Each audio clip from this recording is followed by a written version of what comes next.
Halo kawan, di sini semua pun screwdriver. Saya yakin semua orang pun tahu lah dan pernah pakai. Okey. Kami ada dua jenis. Satu jenis yang kepala macam ni. Kepala macam ni biasa orang panggil Philip atau cross. Dia macam plus lah. Oh, itu kepala. Dia macam ni punya. Okey. Dan dia pun ada magnet function. Korang tengok dia ada magnet. Okey. Dan jenis ini dia petak punya. Biasa panggil flathead. Sebab dia macam ni punya. Jadi ada dua jenis lah.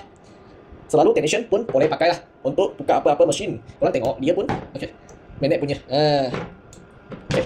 Jadi kalau dia ada magnet, dia boleh ikat skru dengan lebih sempurna. Dan jenis ini dia 2-in-1. Dia kepala yang macam ni dan sekali ini. Ini sebenarnya dia Allen key. Dia H key lah. Korang tengok, saya boleh masukkan pusing. Pusing masuk, pusing keluar pun boleh.